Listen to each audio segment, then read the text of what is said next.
Hello students of class 8. Good morning. I am Malik sir. I am going to continue the lesson cell structure and functions. Right? So yesterday I had discussed about levels of organisms from cell to organisms, and levels of organisms I had discussed yesterday. Now today I am going to discuss about shape and size of the cell. Right? तो different organism have cells of different kinds. जो अलग अलग organisms होते हैं, ऐसा नहीं सारे organisms के सेल्स जो होते हैं एक ही जैसे होते हैं, है ना. तो अलग अलग ऑर्गेनिजम्स के सेल अलग अलग होते हैं. तो और सेल्स और variation in terms of the shape and size. और ये जो सेल होते हैं उनमें काफ़ी वेरिएशन होता है, जैसे शेप में और साइज में. खासकर in terms of shape and size cells are variations.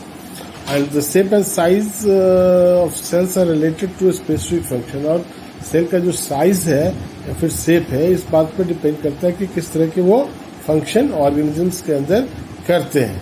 ठीक है. तो सेल शेप की बात करें तो cell show a great variation on their shape and size, है ना. शेप एटलीस्ट तो स्फेरिकल शेप के हो सकते हैं, जैसे eggs of many animals spherical shape होता है. कंप्लीट स्फेरिकल नहीं होता, थोड़ा सा वो ओवल शेप में कह लीजिए. स्पिंडल शेप्ड होता है. स्मूथ मसल फाइबर्स जो होता है हमारा. इलोंगेटेड जो नर्व सेल है ओवल शेप्ड है.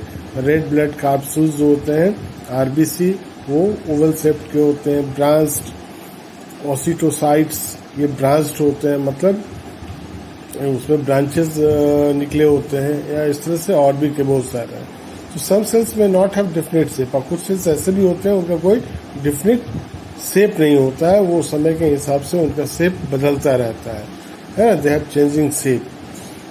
जैसे कि अमीबा है, अमीबा का जो शेप होता है वो बिल्कुल फिक्स नहीं होता है. अमीबा है, वाइट ब्लड सेल्स हैं जिसको WBCs कहते हैं, उनका कोई फिक्स शेप नहीं होता है या फिर साइज नहीं होता है.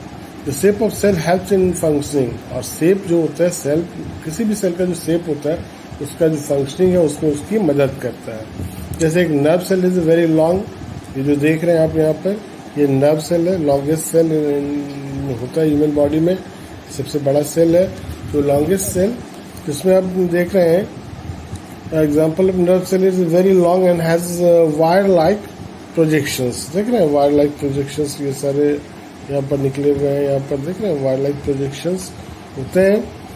Help the nerve cell carry message. तो ये जो वायर लाइक जो आपको स्ट्रक्चर्स है, प्रोजेक्शंस है, ये उनको मैसेज को एक पार्ट से दूसरे पार्ट में कैरी करने में या फिर भेजने में मदद करता है. मसल सेल्स आप देख लीजिए, expand and contract. Muscle cell expand भी करता है, कॉन्ट्रैक्ट भी करता है. और उनका जो लॉन्ग थिन शेप जो है उनको मदद करता है इन सारी चीज़ों में, कॉन्ट्रैक्शन और फिर रिलैक्सेशन में. तो all the cell components are enclosed within a membrane. आज तो सेल के जितने भी कंपोनेंट्स हैं, सेल के अंदर बहुत सारे कंपोनेंट्स हैं, आगे हम लोग पढ़ेंगे इसके बारे में. वो सारे जो होते हैं इनक्लोज होते हैं, मतलब बंद होते हैं. इसके द्वारा एक मेम्ब्रेन है which provide shape to every plant और एनिमल सेल. और ये जो मेम्ब्रेन है वो क्या करता है, प्रोवाइड करता है शेप इसको, चाहे वो प्लांट सेल हो चाहे एनिमल सेल हो. मतलब सारे कंपोनेंट जो है सेल के वो इनक्लोज होते हैं विद इन द मेम्ब्रेन. ठीक है, बाद में पढ़ेंगे, उसको हम लोग सेल मेम्ब्रेन कहते हैं. तो साइज देखिए, the cell and their organelles. Cell के अंदर ये ऑर्गेनेल्स होते हैं, ठीक है, are measured by fractions of millimetres. इतने छोटे होते हैं उनको हम लोग, ये नॉर्मल जो हमारा स्केल है उसमें हम लोग मेजर नहीं करते, उससे भी छोटे में मेजर करते हैं, छोटा यूनिट है. 1,000 of A millimetre, 1,000 of A millimetre. ठीक है, 1,000 ऑफ ए मिलीमीटर, उसको हम लोग माइक्रोन कहते हैं या फिर माइक्रोमीटर कहते हैं. तो 1 माइक्रोन और micrometre is equal to 10⁻³ millimetres. ठीक है. तो most of the cells are microscopic in size. पहले ही हम लोग बात कर चुके हैं, अधिकतर सेल जो है, मोस्ट ऑफ द सेल, सभी नहीं है ना, लेकिन मोस्ट ऑफ द सेल जो है माइक्रोस्कोपिक नेचर के होते हैं. उनको माइक्रोस्कोप के द्वारा ही देखा जा सकता है, वैसे नहीं.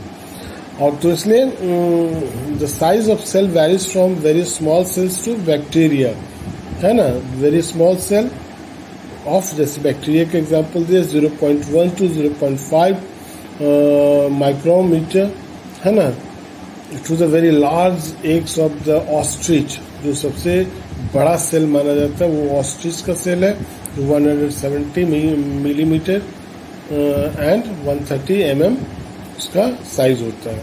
हमारा in our body red blood cells 7 μm are the smallest and the nerve cells, हमारे अंदर जो बॉडी के अंदर जो रेड ब्लड सेल्स हैं सबसे छोटे होते हैं, और जो आपका नर्व सेल्स है about 100 centimetre are the longest cell inside our body, है ना। तो अलगा unicellular organisms consist of a single cell having a length of 10 centimeter. तो यही है, the size of cells has no relations with the body size. ये cell के size और बॉडी के साइज में कोई रिलेशन नहीं है। Cell of a very big animal जैसे एलिफेंट है is not bigger than the cell of the small animal, है ना। रैट के सेल और एलिफेंट के सेल में शेप और साइज में बहुत ज़्यादा अंतर नहीं होता है। तो ये कहने का मतलब ये नहीं कि बड़ा एनिमल है तो उसके सेल का साइज बड़ा होगा, छोटा एनिमल है तो उसके सेल का साइज छोटा होगा। The size of a cell is related to its function, है ना। साइज जो है किसी भी मैंने सेल का जो साइज है वो रिलेट करता है कि उसको किस तरह का फंक्शन कर रहा है। जैसे नर्व सेल्स और बोथ चाहे रैट सेल का हो, चाहे रैट का हो, चाहे एलिफेंट का हो, वो लॉन्ग ही होता है और ब्रांच्ड होता है, which perform the same function of transmitting message. और चाहे एलिफेंट में हो चाहे रैट में हो, नर्व सेल एक ही तरह का होता है और दोनों का फंक्शन भी एक ही तरह का है, ठीक है। अब पार्ट्स ऑफ सेल की बात करें तो cells differ in their shape and size, आपने देखा अभी। तो however some similarities in their structure, उनके स्ट्रक्चर में कुछ सिमिलैरिटीज भी होती है। ये टिपिकल सेल जो होता है आपको कंसिस्ट ऑफ 3 मेन पार्ट्स, है ना। 3 main parts, that is the cell membrane, ठीक है, cell membrane, cytoplasm and nucleus, ठीक है। सेल मेम्ब्रेन, साइटोप्लाज्म और न्यूक्लियस। अभी सेल मेम्ब्रेन की चर्चा हुई थी पहले। एवरी सेल, जो भी सेल है आपको bounded by a thin delicate membrane, एक थिक डेलिकेट मेम्ब्रेन के द्वारा घिरा होता है। मतलब सारे कंपोनेंट्स, जैसे हमारा बॉडी है, अंदर का जितना भी पार्ट है स्किन के द्वारा कवर्ड है, तो वैसे ही और सारे बॉडी पार्ट्स स्किन के अंदर है, उसी तरह से सेल के अंदर बहुत सारे और भी छोटे छोटे पार्ट्स होते हैं जिनको ऑर्गेनेल्स कहते हैं, या फिर उसमें साइटोप्लाज्म होता है। इन सब वो जो घिरा होता है एक मेम्ब्रेन के द्वारा, है ना, जो काफ़ी डेलिकेट भी है, उसको हम लोग सेल मेम्ब्रेन कहते हैं, या फिर उसी को प्लाज्मा मेम्ब्रेन भी कहते हैं। याद रखिए, सेल मेम्ब्रेन प्लाज्मा में कंफ्यूज नहीं करना है। इसका फंक्शन है क्या? Plasma membrane is porous and allows the entry and exit of only selected substance. ये जो प्लाज्मा मेम्ब्रेन है परफोरेटेड होता है, इसमें छेद होते हैं, बहुत महीन छेद होते हैं। तो लेकिन इसका मतलब ये नहीं कि सारे सब्सटेंस अंदर बाहर आ सके, वो सिर्फ लिमिटेड सब्सटेंसेस को, सेलेक्टेड सब्सटेंसेस को अपने अंदर आने देता है और बाहर जाने देता है, ठीक है। It also prevents the movement of some other substances across it. उसके अंदर के कुछ सब्सटेंसेस उसको बाहर नहीं जाने देता। पहले पता, लिमिटेड सब्सटेंसेस को ही अंदर बाहर वो आने जाने देता है। Diffusion of oxygen, entry of the digested food, ये सब है। और अंदर से जैसे कार्बन डाइऑक्साइड डिफ्यूज होकर बाहर निकला, वाटर वेपर्स, है ना, ये सब। तो ये जो डेलिकेट मेम्ब्रेन है वो सेलेक्टिवली परमिएबल मेम्ब्रेन है, इसलिए क्योंकि ये सेलेक्टेड मटेरियल को अंदर और बाहर आने जाने देता है, इसलिए, ठीक है। अब देखिए, it provides an outer boundary to cell and separate cell from other. मतलब ये एक बाउंड्री की तरह काम करता है जो दूसरे सेल से इसको अलग करता है। It also protect the cell from injury, और सेल को इंजरी से बचाता है। It provides an outer boundary हो गया। In addition the plant cell and bacterial cell have an outer. लेकिन ये एनिमल सेल और प्लांट सेल में अंतर होता है कि प्लांट सेल में या फिर बैक्टीरियल सेल में एक ये सेल मेम्ब्रेन के अलावे एक कवरिंग और होता है, ठीक है। एक और सेल मेम्ब्रेन होता है जिसको हम लोग सेल वॉल कहते हैं। सेल वॉल सिर्फ प्लांट सेल में मिलेगा आपको, एनिमल सेल में नहीं मिलता है।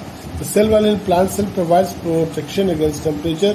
ये जो सेल वॉल है आपको प्लांट सेल को प्रोटेक्ट करता है टेम्परेचर से टेम्परेचर में जो वेरिएशन होता है हाई विंड स्पीड से, एटमॉस्फेरिक मॉइस्चर से। ठीक है, तो आज कब इतना ही, कल मैं आपको आगे इसको कंटिन्यू करूँगा। Thank you, have a nice.